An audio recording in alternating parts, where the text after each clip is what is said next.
নমস্কার, আজকে আমি বানাবো ভেজ পোলাও। শীতের সমস্ত সবজি দিয়ে যে পোলাও বানাবো।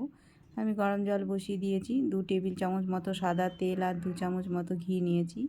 গোটা গরম মশলা ফোড়নে দিলাম, জিরে আর শুকনো লঙ্কাও দিয়েছি। কাজু আর কিশমিশটা প্রথমে ভেজে তুলে রাখবো। তারপরে আলু আর আমি যত কটা সবজি দিয়েছি সবই কিন্তু আমি অল্প অল্প দিয়েছি, তার মধ্যে আলুও আছে। আমি একটা আলু দিয়েছি টুকরো টুকরো করে কেটে। আলু আর ফুলকপিটা ভেজে নেব।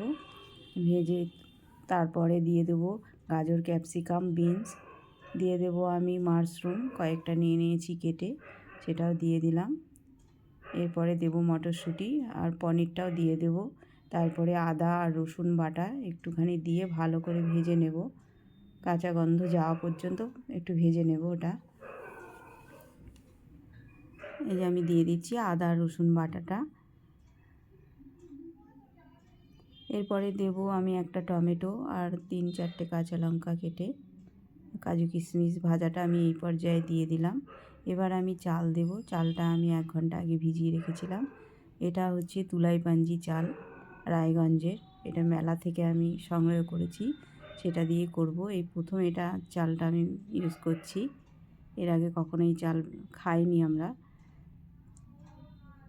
এটা খুব একটা বিখ্যাত চাল এবং খুব ভালো খেতে। যদিও খাইনি, সেটা এখনও জানি না কতটা ভালো, খেলে বুঝতে পারবো। আমি ভেজে নিয়ে গরম জল দিয়ে দিলাম। জলটা ঠিক এইরকমই দিতে হবে যতটা দিয়েছি আন্দাজ মতো। এরপরে যদি লাগে, চালটা তো প্রথম রান্না করছি সেজন্য কতটা লাগবে বোঝা যায় না, একটু যদি লাগে গরম জলই দিতে হবে। দিয়ে আবার ঢাকা দিয়ে দমে মিডিয়াম আঁচে রান্না করতে হবে। আমি এবার দিয়ে দিলাম নুন স্বাদ মতো আর দিলাম 1 চামচ মতো গুঁড়ো চিনি।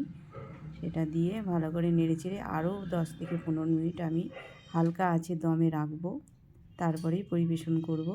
দারুণ হয়েছে, গন্ধ খুব সুন্দর বেরোচ্ছে, দারুণ।